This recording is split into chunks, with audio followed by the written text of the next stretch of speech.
Pueden buscar sus Biblias en Segunda de Corintios, donde comenzamos hace 15 días. Segunda de Corintios, capítulo 12. No sé si de hace 15 días que hablamos sobre el aguijón, no sé si ya aprendió a identificarlo, si tiene uno o quién es o qué es. Tal vez ya le puso nombre. ¿Quién es el aguijón o la aguijona en su vida? ¿O qué cosa? ¿Qué circunstancia? Cada quien sabe lo que está experimentando en su vida. Si tiene su Biblia en el capítulo 12, versos 7 al 9, vamos a leer nada más. Si lo tiene, sígame con su vista. Dice: y para que la grandeza de las revelaciones no me exaltase desmedidamente, me fue dado un aguijón en mi carne, un mensajero de Satanás que me abofetee para que no me enaltezca sobremanera. Respecto a lo cual 3 veces he rogado al Señor que lo quite de mí, y me ha dicho: bástate mi gracia, porque mi poder se perfecciona en la debilidad. Por tanto, de buena gana me gloriaré más bien en mis debilidades, para que repose sobre mí el poder de Cristo. Dios añada bendición a esta palabra. Hace 15 días que comenzamos a hablar sobre ello, hablamos apenas una introducción a este tema. Y comenzamos hablando sobre el primer punto, hablamos sobre el sufrimiento que Pablo experimentó. El sufrimiento que Pablo experimentó. Y comenzamos a definir sobre la naturaleza del aguijón en la vida de Pablo, una estaca atravesada en él. Y dimos algunos ejemplos y dijimos que qué bueno que no sabemos específicamente, concretamente, qué fue el aguijón, porque así nos podemos identificar con el que tenemos también en nuestra vida. Entonces, la naturaleza del aguijón. Hoy entramos en el punto número 2, el propósito del aguijón. Hablamos un poquito también ese domingo, pero vamos a terminar en esta mañana. ¿Cuál fue el propósito del aguijón, de esa espina clavada en el cuerpo, en la vida de Pablo? ¿Cuál fue el propósito? Bueno, cuando no pasan las cosas como queremos, siempre nos preguntamos: ¿por qué Dios permite esto en mi vida? Sin duda que algunos de ustedes lo han hecho, o la mayoría. Cuando las cosas no suceden como queremos que sucedan, o como sucedieran, nos preguntamos: Señor, ¿por qué permites esto en mi vida? ¿Por qué? ¿Por qué la espina? ¿Por qué el aguijón ese que tengo en mi vida, Señor? Si lo quitaras, hasta te serviría mejor. No tendría el obstáculo, el estorbo. En el caso de Pablo, el propósito del aguijón es revelado en el 12:7. ¿Se recuerdan que mirábamos las frases que están ahí? Para que no me exaltase desmedidamente. Y la otra frase al final dice: para que no me enaltezca sobremanera. Para que no haya jactancia, soberbia, orgullo, altivez. Esa es la palabra como se define. Fanfarrón, dicen, también es otra palabra, muy creído. Entonces, Pablo aquí se le revela cuál fue el propósito. Ahora, Pablo fue el gran apóstol, como enseñamos y creemos y leemos de él en la palabra. Pero Pablo era susceptible al orgullo. A pesar de la grandeza que tenía, Pablo era susceptible al orgullo y a la soberbia. Es lo que dice el versículo 7. Y es que Pablo tenía muchas razones para enaltecerse. Dones, milagros, sabiduría. Fue al cielo, vio, oyó cosas que no se pueden decir. O sea, tenía muchos motivos para llenarse de soberbia, Pablo. Era susceptible. Entonces Dios interviene. Todos estos eran motivos para exaltación o para enaltecerse el apóstol Pablo. Sí, va a haber exaltación de los santos, dice Dios, pero todavía no es el tiempo. Un día, Pablo, vas a ser exaltado, pero mientras estás en la tierra, vas a guardar tu posición. Por lo tanto, Dios dio a Pablo un aguijón para guardarlo humilde. Es una acción preventiva de Dios. Porque mire, Dios no quiere la gente que sea soberbia. ¿Se recuerdan lo que dice Santiago? Dios resiste ¿a quién? A los soberbios. Y da gracia a los humildes. Pero Satanás quiere lo contrario. Satanás ama a los orgullosos. ¿Por qué? Porque él mismo es orgulloso. Anhelaba adoración. Le dijo a Cristo en Mateo 4, te voy a dar todo esto. Pues si ni era de él. Te voy a dar esto si postrado me adorares. O sea, Dios quiere humildes, Satanás ama a los soberbios, quiere gente soberbia y altiva. Por eso sería bueno que ustedes, cada uno de nosotros, pudiéramos examinar nuestra vida. ¿Dónde está el nivel de la exaltación de nuestro ego? ¿Creídas las mujeres? ¿Dónde está? Digo, Pablo tenía muchos motivos. Desgraciadamente hay muchos cristianos que ni tienen nada de qué y se creen mucho y no tienen nada. No tienen motivos para enaltecerse, pero lo hacen. Pero Pablo tenía suficientes cosas. Es más, hasta lo honraban a Pablo. ¿Se recuerda? Mire, ¿por qué no busca en Hechos? Capítulo 14. No, cualquiera se le subiría. Es como el pastor que predica y luego la gente le dice, oh, qué bien predicaste. Muy pocos saben en verdad guardar compostura, porque eso alimenta precisamente la soberbia. 14:8, ¿lo tienen? Sí. Y cierto hombre de Listra estaba sentado imposibilitado de los pies, cojo de nacimiento, que jamás había andado. Este oyó hablar a Pablo, el cual, fijando en él sus ojos y viendo que tenía fe para ser sanado, dijo a gran voz, levántate derecho sobre tus pies. Y él saltó y anduvo. Es lo que hizo Pablo. El 11, entonces la gente, visto lo que había hecho Pablo, alzó la voz diciendo en lengua licaónica, dioses bajo la semejanza de hombres han venido. Si usted sigue leyendo la historia, comenzaron hasta el sacerdote de los ídolos, comenzaron a traer sacrificios porque iban a adorar a Pablo. Todo ese tipo de situaciones en la vida de Pablo estaban alimentando la soberbia. Y luego fue arrebatado al tercer cielo, como estamos mirando en Corintios. Dios dice, déjame proveerte un medio para disuadirte a que no llegues a la exaltación. Este fue el propósito del aguijón en la vida de Pablo. Voy a proveerte un medio para disuadirte, para que no te ensoberbezcas, no te enaltezcas, no te exaltes, Pablo.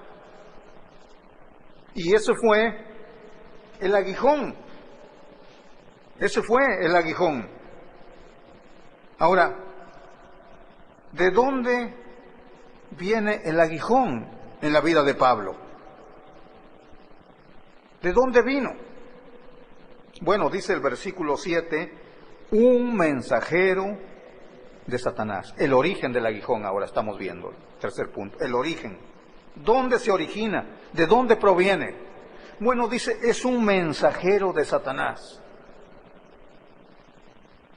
Si Dios permite, más adelante vamos a escuchar una serie sobre Satanás, precisamente, para conocer sus estrategias, sus métodos, cómo opera él, cuál es la función que tiene.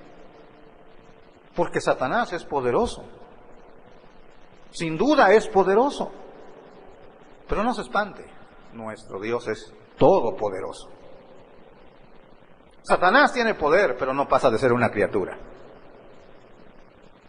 Y nuestro Dios es el creador. ¿De dónde viene? Bueno, dice la Biblia que es un mensajero de Satanás, un ángel. La palabra mensajero siempre se entiende como un ángel, un demonio. Por eso últimamente se ha dado mucho eso de demonizar a casi todas las personas.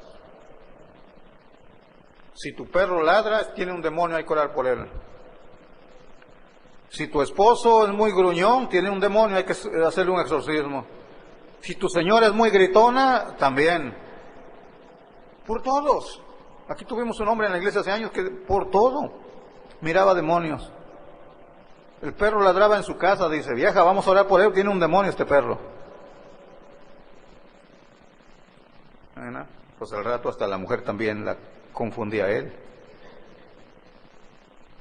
¿Dónde está la función de él? Bueno, para esto debemos de entender las frases que encontramos aquí en el versículo que estamos mirando, 2 de Corintios 12, y las frases son, me fue dado. ¿Por quién fue dado? No dice que se origina en Satanás, es de él, pero no se origina en él. Mire, la fuente inmediata es Satanás. Pero la fuente donde se origina, la última es nuestro Dios. Quizás para entenderlo mucho mejor, diríamos en un español claro y bien efectivo es, Satanás es el mandadero de Dios. Él hace los mandados. Él actúa, Satanás, pero tiene limitaciones. Si quiere, busque Job, capítulo 1 y 2. Ya parece miramos unas veces estas frases. Job 1, versículo 12 y 2, 6. 1, 12. Dijo Jehová a Satanás, he aquí todo lo que tiene. Tienes libertad, dice, está en tu mano. Pero mire la clave ahí. Solamente no pongas tu mano sobre él. Todo lo que tiene en su mano, todo lo que tiene Job está en tu mano. Puedes hacer lo que quieras. Solamente, o dice, excepto su vida, no la toques. ¿Qué hace Satanás? No le queda otra alternativa que obedecer. Porque el Dios del cielo es el que ha dado la orden. El 2.6, y Jehová dijo a Satanás, he aquí, ahora sí le permite, que él está en tu mano, ahora sí puedes tocarlo, mas guarda su vida. Puedes zarandearlo como quieras, pero no va a perder la vida, Job.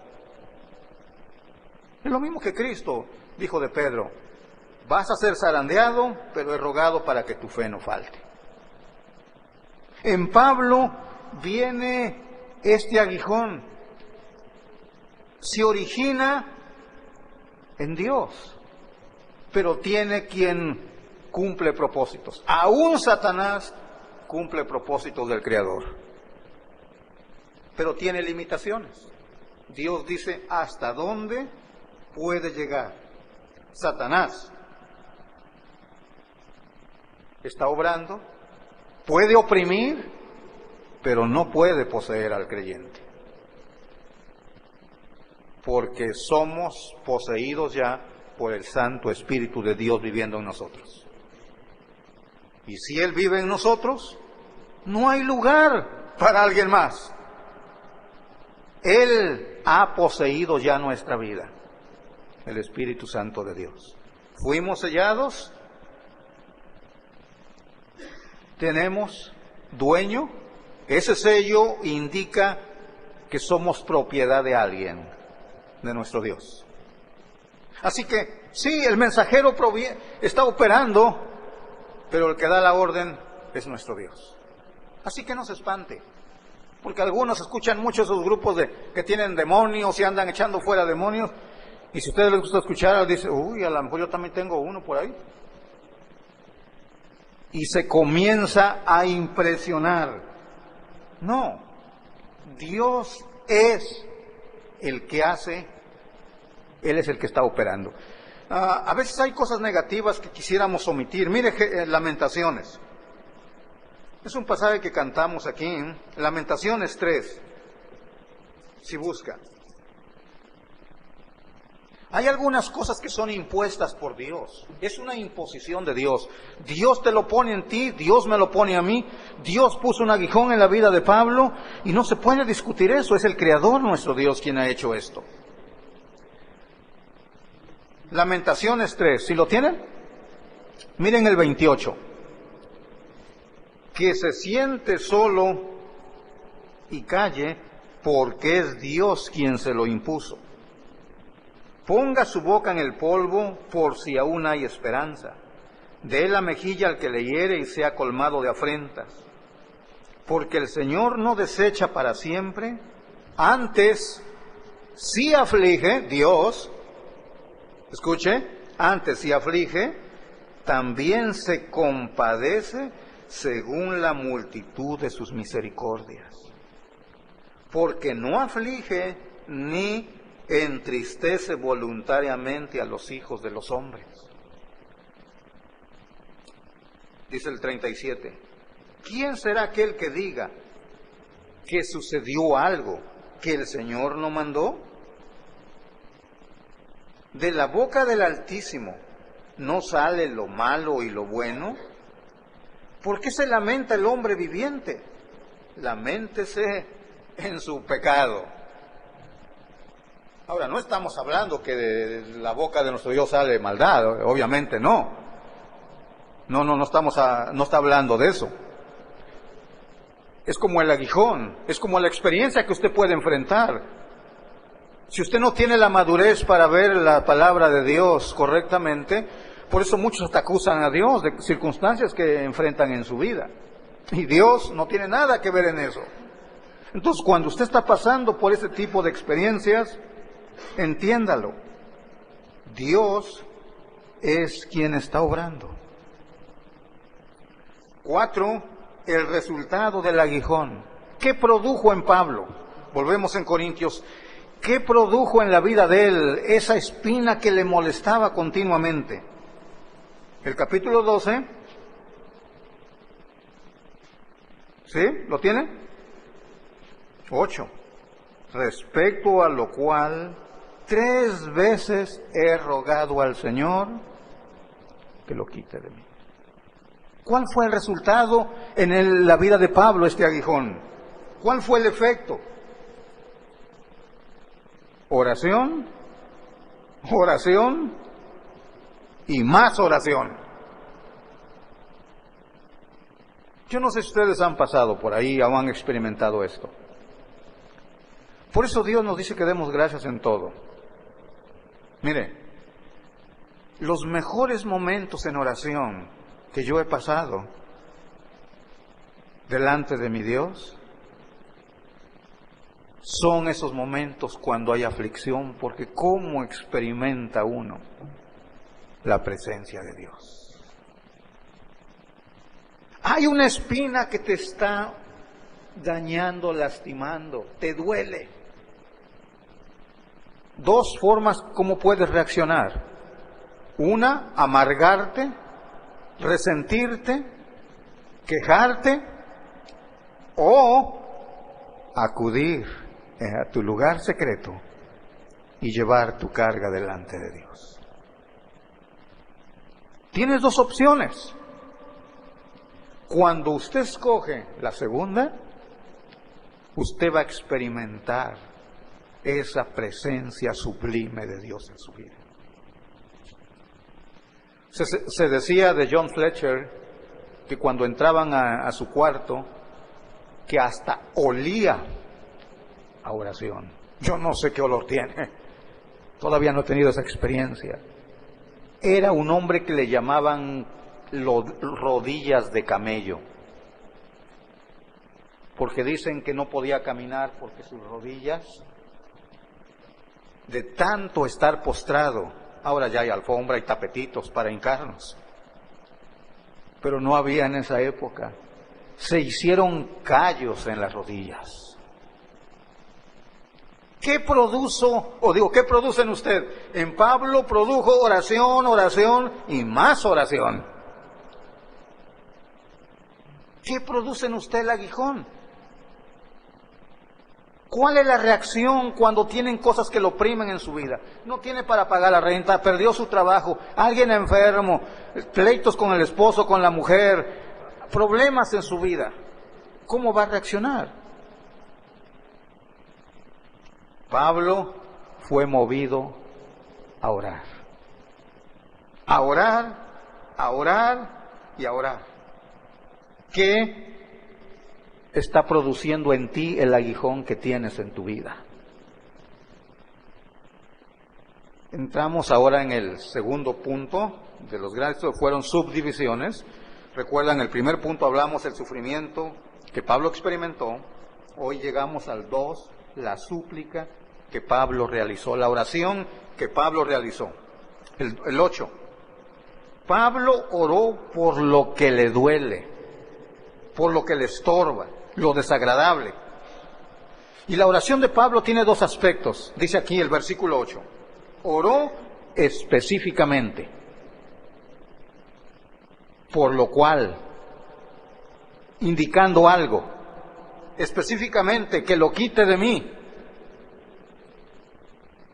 O sea, a él no le gustaba lo que tenía en su vida. Si a usted no le gusta algo que tiene, pues debe de orar por aquello que le molesta. Y si ora, ora y ora, Dios le va a mostrar cuál es su voluntad. Pablo oró específicamente, Señor, quítalo de mí. Y oró también persistentemente. 3 veces. ¿Y sabe qué pasó después de 3 veces? Todavía estaba el aguijón allí en la vida de Pablo. Todavía estaba el aguijón en la vida de Pablo. Y usted dice, ¿qué tiene de novedoso esto? Bueno, es que para Pablo esto no era común. Orar 3 veces y que no pase nada, eso no es común en Pablo. Porque Pablo, con una sola vez, las cosas sucedían en la vida de Pablo. Pero aquí no está pasando nada. Entonces tiene que entender, algo hay aquí, dice Pablo. Pablo no es común que ore 3 veces y que no pase nada. Miren algunos ejemplos. Hechos otra vez, capítulo 13. Ahora 13.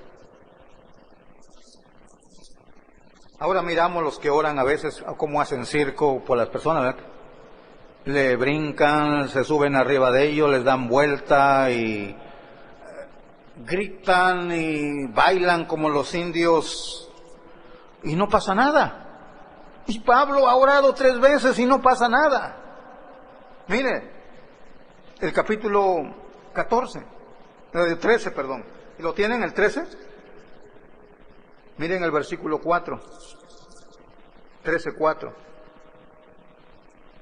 Es el viaje misionero de Pablo. Ellos entonces, enviados por el Espíritu Santo, descendieron a Seleucia y de ahí navegaron a Chipre. Y comienzan ahí su viaje, y dice, para no leer mucho, dice el 7. Bueno, más bien el 6, la última parte, dice, llamado Bar Jesús, un mago, que estaba con el procónsul Sergio Paulo, varón prudente. Este, llamando a Bernabé a Saulo, deseaba oír la palabra de Dios. Este hombre quería escuchar el Evangelio.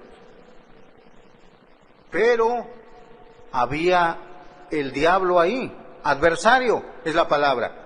Le resistía Elimas, el adversario, el mago, procurando apartar de la fe al procónsul. Entonces Saulo, también es Pablo, lleno del Espíritu Santo, fijando en él los ojos, dijo: oh, lleno de todo engaño y de toda maldad, hijo del diablo.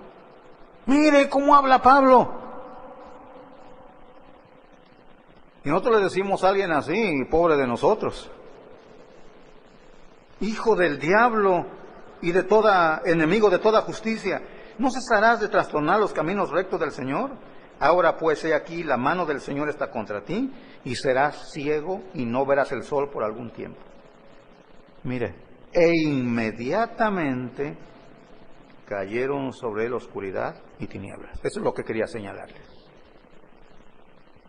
Pero ahora está orando por él y tiene 3 veces y no sucede nada. Y él aquí ora e inmediatamente queda ciego este hombre. Pero ahora él tiene un problema y ya tiene 3 veces orando y no pasa nada. ¿Se da cuenta? Esto no es común en la vida de Pablo. 14, ahí mismo en Hechos, ahora 14, lo que leíamos hace un momento. El 14, 9, ya lo leímos, dice: esto yo hablar a Pablo, el cual, fijando en él sus ojos y viendo que tenía fe para ser sanado, dijo a gran voz: levántate derecho sobre tus pies. ¿Y qué pasó? Él saltó y anduvo. O sea, Pablo no es común que ore 3 veces y no pase nada. ¿Qué tipo de oración hizo Pablo? Mire, él 3 veces y no pasa nada. El capítulo 19, de ahí mismo de Hechos, 19, 11 y 12 nada más. Mire el 11. Y hacía Dios milagros extraordinarios por mano de Pablo, de tal manera que aún se llevaban a los enfermos los paños o delantales de su cuerpo, y las enfermedades se iban de ellos, y los espíritus malos salían. Este era Pablo. El problema es que ahora tiene 3 veces orando por él y no le pasa nada. Ahí está la espina atravesada. De aquí se agarran esos falsos de la televisión en estos días. Hay un señor por ahí, un negrito, que tiene un pañuelito por ahí, que ya está ungido, dice: si mandas una ofrenda de 100, tienes tu pañuelo. Y ay, te va de regalo un aceite ya también de la unción. Si tienes una enfermedad, nomás te pasas el pañuelo, mira, problema resuelto. Pare de sufrir. Se acabó el dolor. Y gente tonta está mandando sus pañuelos. Están mejor ahí en la Walmart, los he mirado 3 por 10. Y nuevos. Si quieren uno por ahí, después les doy uno de los míos, a ver si les pasa algo también, ¿verdad? También tiene que dar una ofrenda. Esto pasaba en Pablo. Era el apóstol Pablo, sin duda. Estos charlatanes, no es así. Bueno, esta fue la oración que hizo Pablo, pero no pasó nada. Surge la pregunta: ¿Dios escuchó las oraciones de Pablo? Sí, claro que sí escuchó las oraciones de Pablo. Ahora, ¿respondió? Sí, pero no en la forma que Pablo esperaba, sino en la forma que Dios quería. Sí escuchó la oración de Pablo, pero no respondió como Pablo quería. Quítalo de mí. Y Dios no le quitó. Le respondió, pero de otra manera. Le dijo: bástate mi gracia. Mis hermanos, cuando nosotros oramos, a veces el Señor contesta con un sí, que nos gusta mucho. Pero a veces nos contesta con un no. y hacemos berrinche. O a veces nos contesta con un espera. Y no nos gusta esperar, qué impaciente. O a veces nos contesta como a Pablo, con un diferente. Pero sí contesta nuestras oraciones. Qué maravilloso que nuestro Dios no responde como queremos. Gloria a Dios que Dios no nos da lo que queremos, pero siempre nos da lo que necesitamos. Porque a veces no sabemos pedir y realmente el Señor sí sabe lo que mi vida necesita. Por lo tanto, tengo que aprender a adorar a Dios por las respuestas que Él da a mis oraciones. Y Pablo, como ya vimos, esa fue la oración que hizo. 3, el tercer punto, estamos terminando. Primer punto era el sufrimiento que Pablo experimentó, la súplica que Pablo realizó o la oración. 3, la suficiencia que Pablo recibió. Bástate. Bástate mi gracia. Déjeme definir la palabra. Bástate significa suficiente para lo que se necesita. La palabra suficiente es lo opuesto.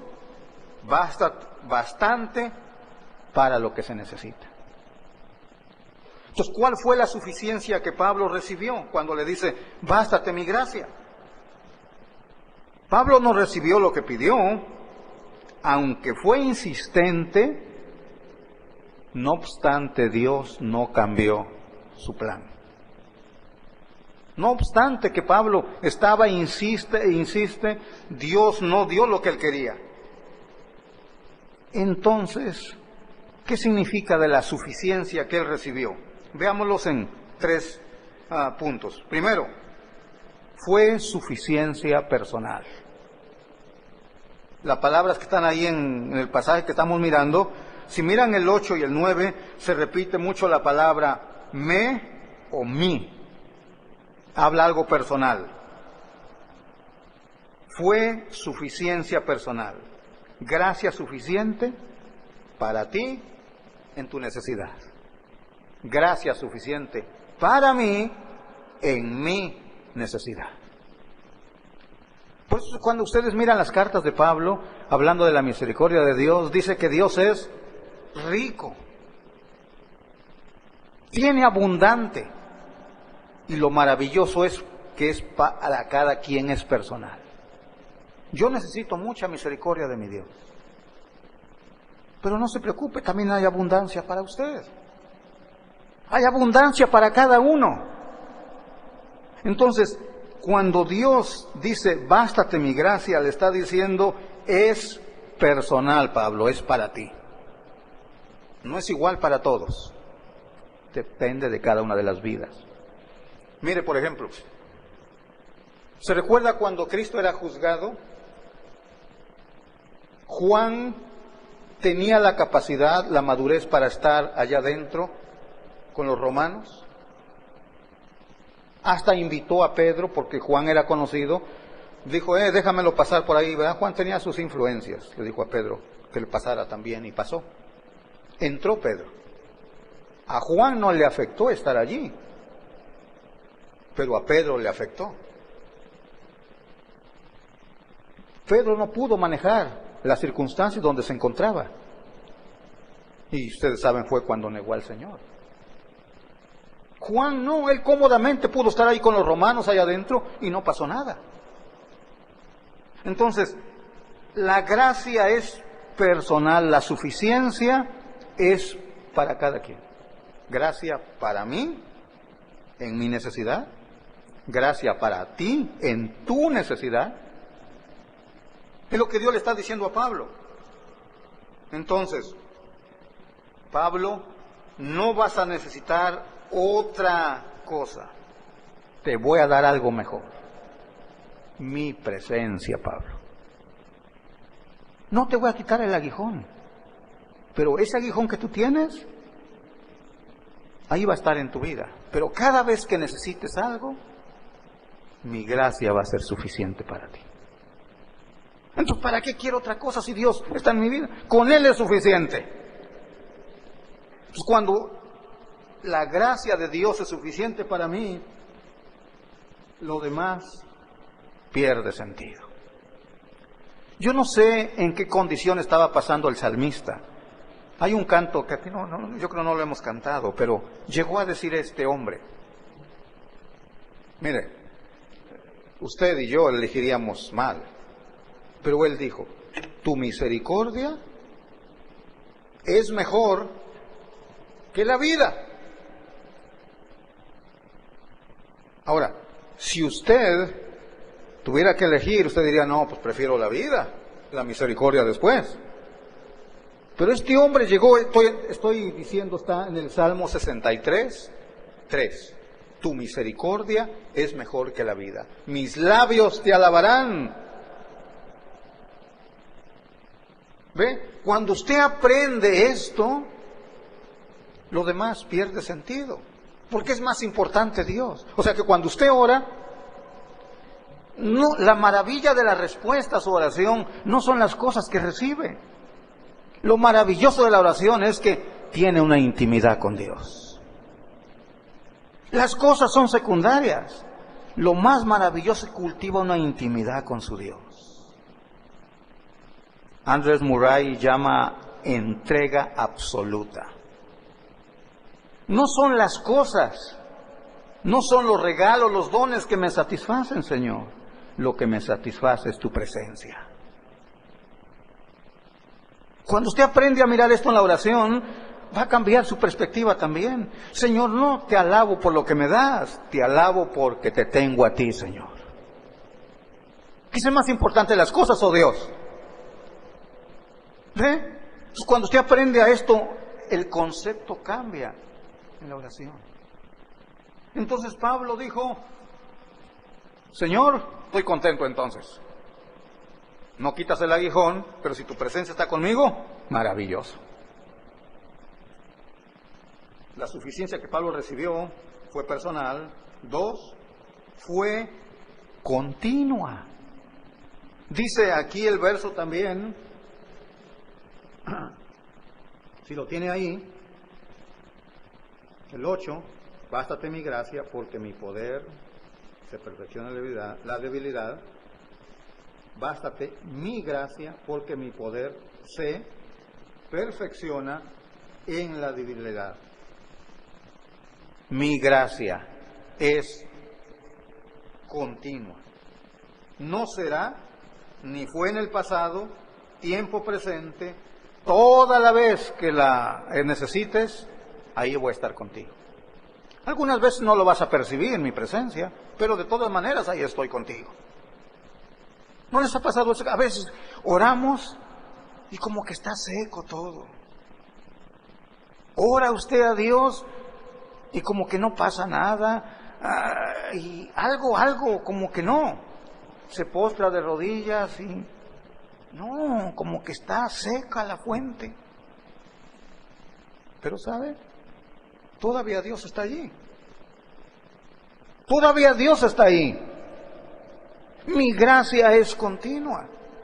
Tú no puedes percibir, pero Dios está ahí.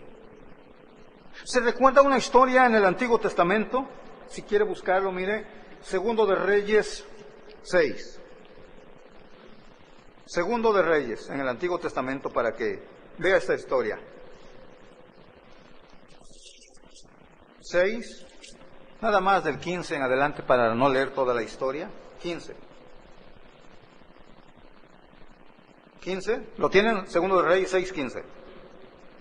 Y se levantó de mañana y salió el que servía al varón de Dios. Y aquí el ejército que tenía sitiada la ciudad, con gente de a caballo y carros. Entonces su criado le dijo, Señor mío, ¿qué haremos?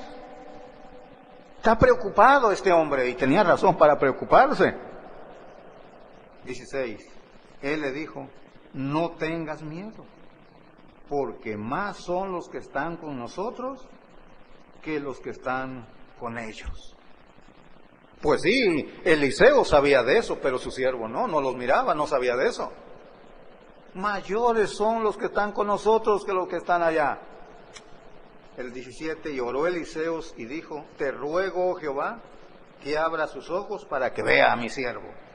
Entonces Jehová abrió los ojos del criado y miró, y he aquí que el monte estaba lleno de gente de a caballo y de carros de fuego alrededor de Eliseo. Ahí estaba, pero él no lo miraba.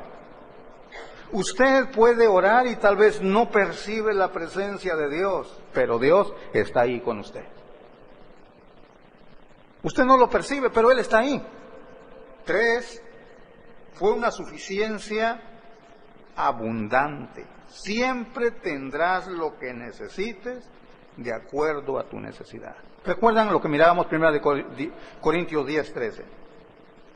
No te va a dejar más de lo que no puedes resistir. No te va a dejar. El diablo, tu mente, tu debilidad, tu fragilidad, puede pensar eso, pero Dios dice, no voy a permitir que venga algo más que no puedes sobrellevar. Primera de Corintios 10:13. ¿Y quién lo dice? Fiel, dice Primera de Corintios 10:13, porque fiel es el que lo prometió. Y si Él hizo esa promesa, gloria a Dios. Entonces estamos bien. Fue una suficiencia, número 4, práctica. Mire, el aguijón que lastimaba se convirtió en el canal por donde iba a fluir el poder de Dios. Eso que lastimaba, que hería, que incomodaba a Pablo, al final se convirtió en un canal por donde el poder, o por medio del cual el poder de Dios iba a fluir.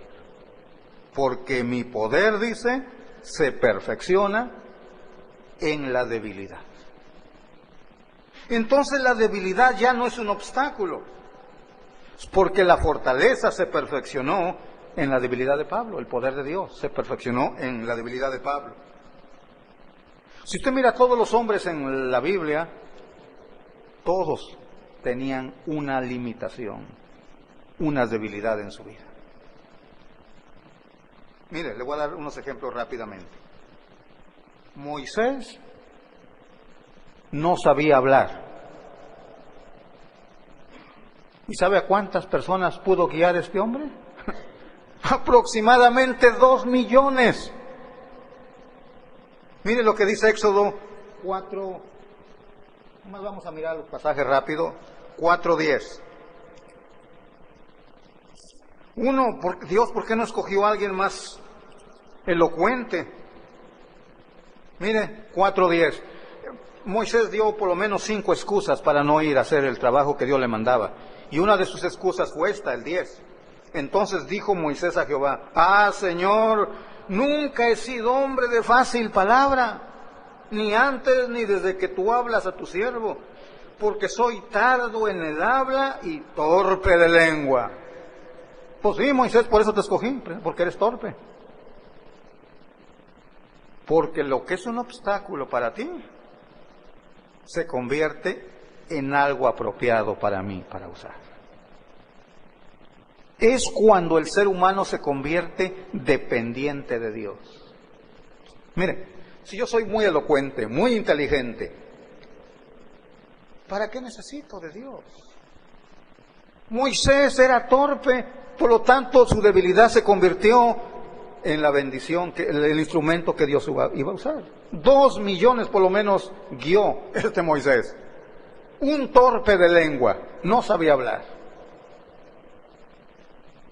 No era Moisés, era el Dios de Moisés. No era su elocuencia de Moisés, era la palabra de Dios fluyendo en Moisés. Porque la gloria debe de ser para Dios, no para Moisés. Por lo tanto, vea, esta debilidad en Pablo se convirtió en el canal de bendición. Moisés, su debilidad se convirtió en un instrumento en las manos de Dios. Gedeón, Jueces 6. Si quieren buscarlo, Solamente ya los que lo han visto, nomás quiero darles estos datos muy interesantes. Jueces 6, cuando Dios los llama a una misión, y tiene 32,000 seguidores Gedeón, y van a ir a la guerra con un ejército de por lo menos 120,000. Dice el 8:10 de Jueces, 8:10, 120,000. Pero Gedeón tiene 32,000. Y dice Dios, no está bien 32,000, porque Israel va a ir a la batalla, va a ganar, y se va a alabar, se va a exaltar Israel, va a decir, por mi mano lo hice. No, le dijo Dios a Gedeón, pregunta quiénes son miedosos que no quieren ir a la guerra. Y aquí se puso a prueba, de 32,000, se fueron 22,000 miedosos. Le quedaron 10,000. Y Dios dice, 10,000 todavía son muchos. Déjame examinar de estos. ¿Cuánto les gusta la comodidad? Llévalos para que tomen agua, y si se acomodan bien, hasta limpian el piso ahí para acomodarse, esos no sirven. Pero los que mires que toman agua como perro con la mano, están ahí, esos los quiero. Bueno, de los 10,000 nomás le quedaron 300. De 32,000 le quedaron 300. Qué tonto un hombre que va a la guerra con 300, con uno que tiene 120,000. ¿Hay alguna lógica? ¿Qué posibilidades había Gedeón para ganar una guerra? Ninguna. Y para el colmo de los colmos, lo ridículo, es que Dios le dijo, no lleven espadas. ¿Qué? Agárrate trompetas y unos ollas de barro. A una guerra con 300 contra 120,000 y sin armas, es lo más ridículo. Pero otra vez, no es Gedeón ni es el ejército, es el Dios que está obrando. Dios usó la debilidad, 300 personas, y dice el 8:10, dieron muerte a 120,000. Y ellos ni los mataron. Dice la Escritura que cuando miraron las ollas que se quebraron y las trompetas y la lumbre, la gente se espantó y cada quien se comenzaron a matar entre ellos. 120,000. Gloria a Dios, es nuestro Dios quien hace esto. Esta es la debilidad. No radica nada de gloria en los hombres. Es Dios interviniendo. Ahí está Gedeón. El otro ejemplo, con eso termino, es Primero de Reyes 17. Si quiere más apúntelo, después lo lee con calma. Primero de Reyes 17. Es Elías. Para que vean pura debilidad en estos hombres. Este predicador, Dios no lo mandó a un hotel de 5 estrellas como los predicadores de ahora, 3 estrellas, comida a domicilio, hasta cuarto y todo, ¿verdad? La mucama. Elías, ¿sabe dónde lo mandó Dios? Allá a la montaña. Vete allá y ya les di orden a los meseros para que te lleven tu comidita. ¿Quiénes son los meseros? Esos pájaros negros feos. Te van a traer tu pan y tu carne para que tengas una dieta balanceada, Elías. ¿Quieres beber? Ahí está el arroyo que está corriendo para que bebas agua limpia, no contaminada. Este es el hombre de Dios, que oraba y el cielo se cerraba para que no cayera lluvias. Volvía a orar y caía lluvia, pero viviendo allí. Mis hermanos, se acabó el arroyo y dijo Dios, Elías va a tener sed. Vete allá al centro de la ciudad, en el Hotel Hilton, ahí está la familia ricachona que te va a dar de comer. ¿Dónde lo mandó? Con una viuda, con un hijo, pobre, y estaban comiéndose el último pan para morirse ya. Esos son los caminos de Dios. Llega Elías, le dice, dame agua. Oh, y también tráeme una torta. Y la Dios dice, pero apenas hay para mí, para mi hijo. No te preocupes, tú nomás haz lo que te digo y Dios se encarga de los demás. Mire la debilidad. No se escaseó el aceite ni la masa. Hubo para comer hasta que hubo lluvia otra vez. ¿Para quién es la gloria? ¿Para Elías? No, es para el Dios de Elías. Dice Santiago que Elías era un hombre semejante a las pasiones nuestras. La gloria aquí es para Dios. Entonces, la debilidad en Pablo, en Moisés, en Gedeón, en Elías, todo ese tipo de debilidad en su vida y en la mía, esa debilidad Dios la va a usar para su gloria. Así que no se queje. Aprenda a identificar cuál es su aguijón. Vamos a terminar la próxima ocasión, si Dios nos permite. Conclusión. Por tanto, dice Pablo, su conclusión. Por tanto, Señor, ya aprendí, Señor. Por tanto, de buena gana. Lo dejamos para la próxima ocasión cuando esté yo aquí en el púlpito, si Dios nos permite. Mientras, yo le digo a usted, mi hermano, mi hermana, ¿cuál es su aguijón que está en su vida? ¿Cuál es la espina que le molesta? ¿Qué es?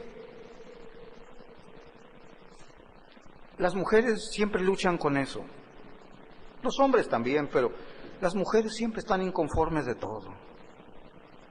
Que está chaparra, que está alta, que está gorda, que está flaca, que está trompuda, que tiene ojos grandes, orejas como de Pinocchio y se hacen de todo. Nada están contentas las mujeres. Sacaron 5 canas, se las arrancan aunque queden calvas, ¿verdad? Como sopilote. O sea, nada los tiene satisfechas. Mis hermanos, tenemos a Dios de nuestro lado. ¿Qué es su debilidad? ¿Cuál es su limitación? Permita que esa debilidad sea el instrumento para que Dios sea glorificado en su vida. Juan el Bautista dijo, es necesario que Él crezca y que yo me vaya desvaneciendo. No es importante que me vean a mí, dijo Juan. Lo que importa es que conozcan a quien yo les presento. He aquí el Cordero de Dios que quita el pecado del mundo. Cuando usted viene aquí, no me viene a ver a mí ni escucharme a mí. Entiéndalo. Cuando usted viene aquí, olvídese de lo feo, lo que yo sea. Concéntrese en oír Dios hablando a su vida a través de su palabra. El hombre solamente es un instrumento frágil, débil, con limitaciones. Aquí no está para exaltarse a alguien. Aquí estamos para aprender y someternos todos a la palabra de nuestro Dios. ¿Cuál es la limitación en su vida? ¿Por qué no inclina ahí su rostro en su lugar? Cierre un momento sus ojos. Ore a Dios ahí donde se encuentra. Usted sabe qué es lo que quisiera que Dios quitara de su vida. Bueno, ore a Dios que lo quite. Pero si ya ha orado y no ha pasado nada, bueno, aprenda a vivir con Él. Tal vez Dios es el instrumento que Dios está usando para que el poder de Dios se perfeccione en su vida. ¿Qué es lo que le molesta tanto en su vida? Ojalá sea su pecado. Ojalá se sienta miserable y tenga esa culpa para que cada día venga delante de Dios a buscar gracia y misericordia. Pero si hay algo en su cuerpo, alguna debilidad, algo que le molesta mucho, ruegue a Dios, como lo hizo Pablo. Señor, en esta mañana, muchas gracias, Padre, por tu palabra. Te exaltamos, nuestro Dios, por instruirnos. Queremos aprender para vivir honrándote cada día, Señor. No hay nada en nosotros, Padre mío, que pueda complacerte porque las cosas que hacemos aún las hacemos mal y a veces las hacemos, mi Dios, para buscar satisfacción también. Oh Dios, ilumínanos, para que en medio de todo, Señor, solamente tú seas adorado, Señor. Que solo tú seas glorificado, solo tú seas exaltado, Señor. Mi Dios, bendice tu iglesia en este lugar. Cada quien trae algo que le molesta, alguna espina, una estaca, un aguijón en su carne. Señor, pero gracias, porque a través de ello tu poder se está perfeccionando, Señor. Gracias porque estás obrando en nuestras vidas. Gracias, Padre, porque nos amas tanto que aún esas cosas las usas para perfeccionarnos, Señor. Mi Dios, te bendecimos y te adoramos en este día. Para la gloria tuya, Padre, oramos en el nombre de Cristo. Amén.